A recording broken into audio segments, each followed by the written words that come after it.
You know that saying, keep your friends close and your enemies closer? Yeah, I didn't get the memo in time. Because the person who betrayed me wasn't some stranger or jealous coworker. It was my own sister. She thought she could take everything from me, and for a moment she did.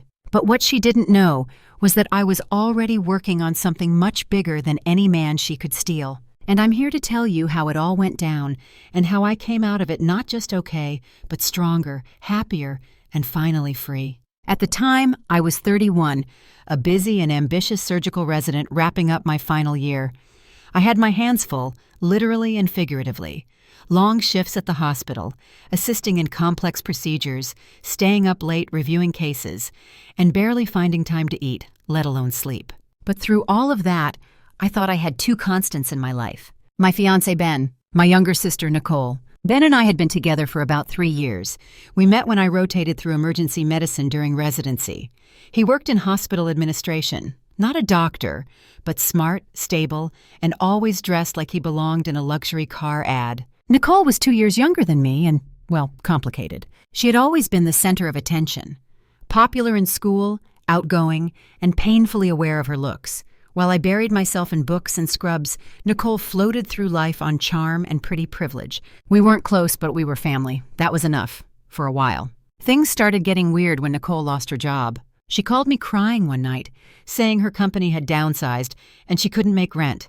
I told her she could crash at my apartment until she got back on her feet. Ben wasn't thrilled about it. "She's chaotic," he said. "You're already under so much pressure. Do you really need this?" But I insisted. "She's my sister," I said. I didn't think twice. Big mistake. At first it was fine. Nicole slept on the couch, cooked occasionally, and even offered to help with laundry. But slowly lines started to blur. She wore my clothes without asking, used my skincare like it was hers, flirted with Ben in ways that made my skin crawl, but always just subtle enough that I couldn't call her out without seeming paranoid. I tried to ignore it, until one night, I came home late from a double shift and found them sitting too close on the couch, laughing like they were sharing some private joke. My stomach dropped. "Hey," I said, my voice tighter than I meant it to be. Nicole smiled.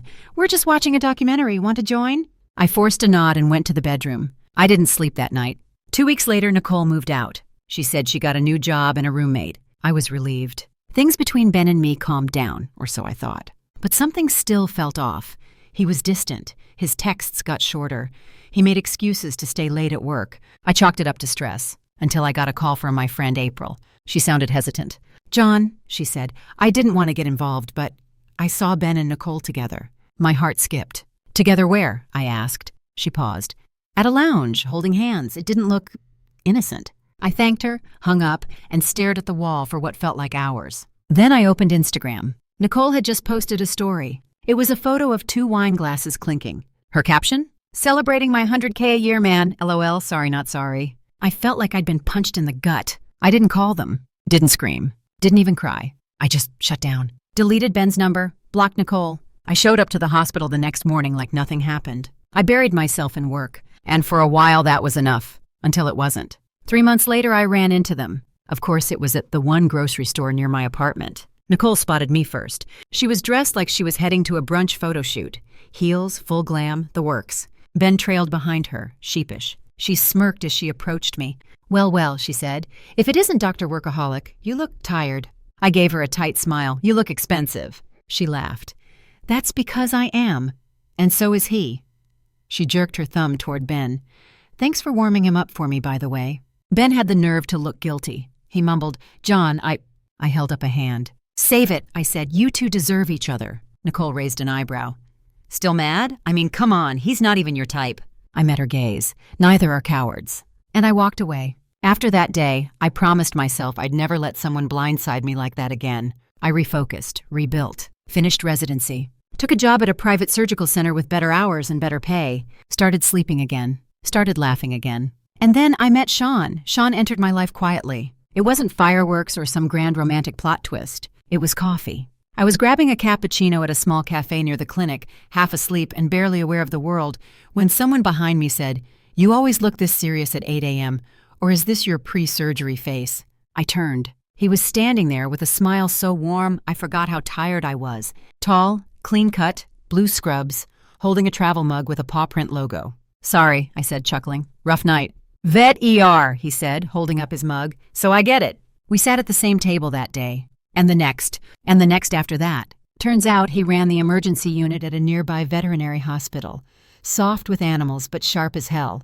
He was thoughtful, funny in a calm way, and more grounded than anyone I'd met in years. He never asked too much, never pushed too fast. He just showed up, consistently. And over time, I found myself smiling more, sleeping better, believing again. About 6 months after we met, we made it official. A year later, we moved in together. And a few months after that, we eloped on a rainy afternoon with just 2 friends, a courthouse clerk, and a shared umbrella that turned inside out during our vows. It was perfect. Not flashy, not filtered, just real. I didn't think about Nicole and Ben anymore. They were just ghosts in a chapter I'd already finished, until fate, as it often does, decided to get messy. I was speaking at a small community health fair, something the clinic asked me to do once a year.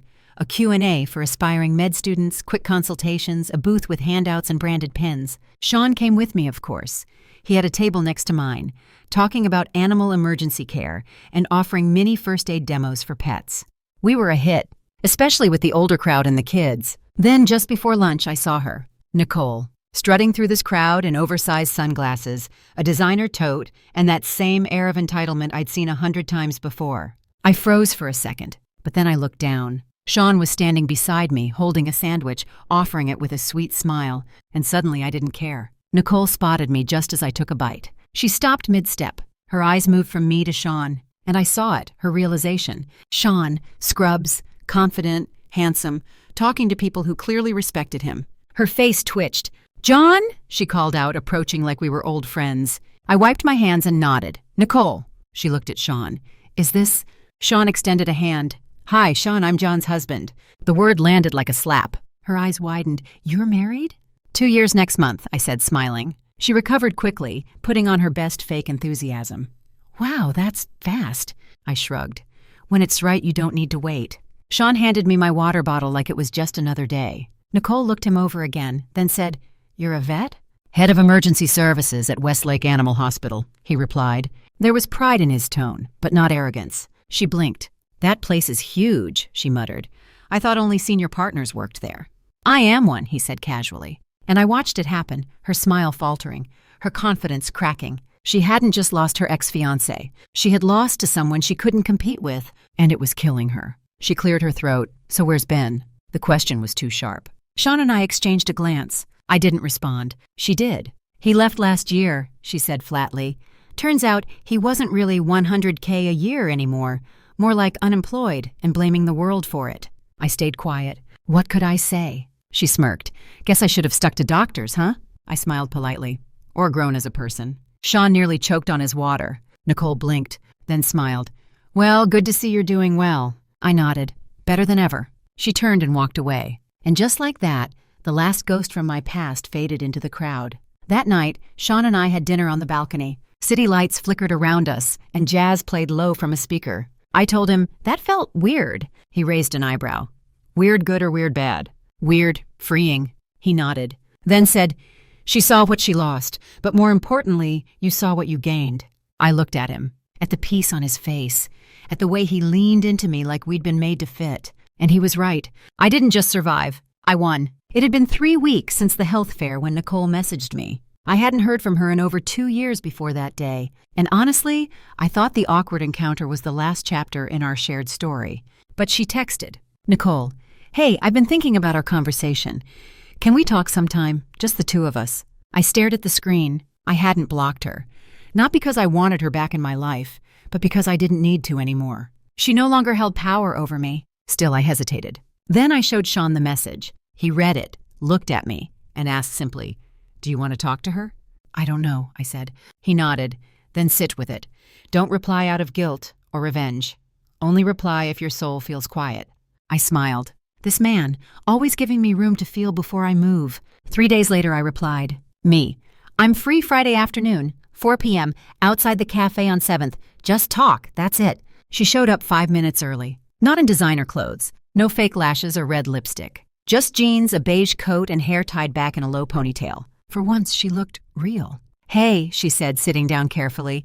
"Thanks for meeting me." I nodded. "Let's talk." She exhaled. "Okay. First off, I owe you more than an apology. I owe you an explanation." And maybe you don't care anymore. But I'm going to say it anyway. I stayed quiet. I was jealous, she said. Not just of your career or how people respected you, but of your center. You had this clarity, even when things were chaotic. She laughed softly. Ben? He was never about love. He was about proving I could take something from you. And I did.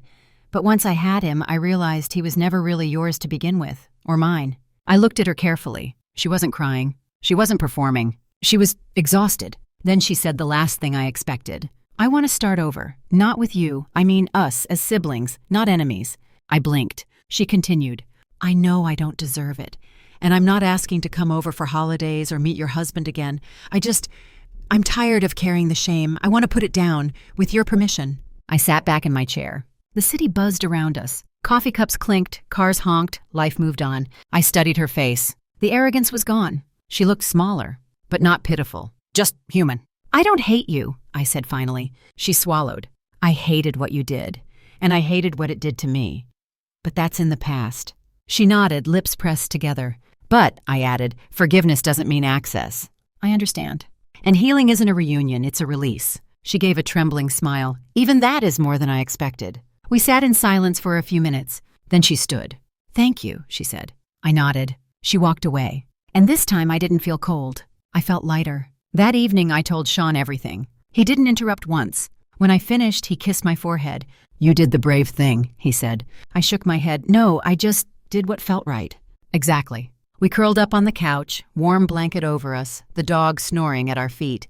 And I thought, sometimes the people who hurt you don't need to be punished. They just need to see who you've become without them. A week later, I got a letter in the mail. No return address. Just my name, written in Nicole's handwriting. Inside was a small photo. We were kids, me, Nicole, and our parents. I was in scrubs, dressed for career day. She was in a tiara, waving dramatically. On the back, she'd written, I always admired you. I just didn't know how to say it. I hope you live the kind of life I used to dream of having. And I hope you never let anyone dim it again. Nicole, I didn't cry. But I held on to the photo for a long time. Then I tucked it into a drawer, not to hide it, but to honor where we came from and how far I'd come. 6 months after Nicole and I spoke, life gave me something I didn't even know I wanted. Stillness. Not boredom, not stagnation, but real, settled stillness. The kind where you wake up and your first thought is gratitude, not anxiety. Work was good, stable. I had a few speaking events lined up, a mentorship program with med students, and I'd even started volunteering with a small community clinic twice a month. Sean was thriving too. He'd just been named Director of Emergency Operations at the animal hospital. We celebrated with tacos and tequila on the floor, laughing until we couldn't breathe. Our dog barked at a lime. It was perfect. Then came the offer. A private hospital group, well-known, very well-funded, reached out to me about a new division they were launching. They wanted me to lead it, not just as a surgeon, but as medical director. It was a dream job. Flexible hours, full control of team building, a generous salary that still makes me blink when I think about it. I accepted after a week of talks, and when I told Sean, he lifted me off the ground and spun me around the kitchen like a sitcom husband. I cried into his shoulder. Happy tears. You earned this, he whispered.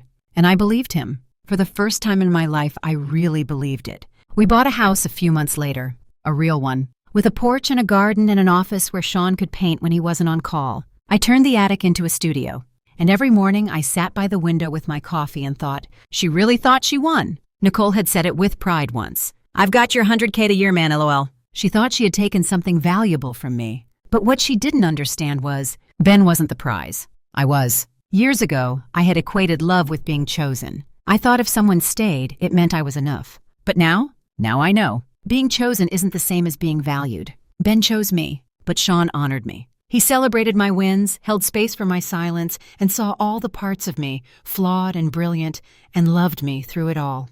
That's the real win. One rainy afternoon, I was unpacking a box of old books when I found it. The invitation. Nicole and Ben's wedding. I'd never opened it. It was still sealed, tucked under a pile of journals. I stared at it for a moment, then opened it. The invite was embossed, elegant, very on brand for Nicole. Gold lettering, ivy borders. The RSVP card was still blank. On impulse, I wrote one word. No. Then I slipped it back into the envelope and dropped it into the recycling bin. That chapter was closed. For good. A month later, I got an email from Nicole. Subject line, just wanted to share. Inside was a photo, her holding a baby. No caption, no name, no explanation. Just that. I stared at it for a long time, then hit reply. Me, congratulations. Wishing your child everything good and gentle in this world. She replied a day later. Nicole, I hope she grows up to be like you.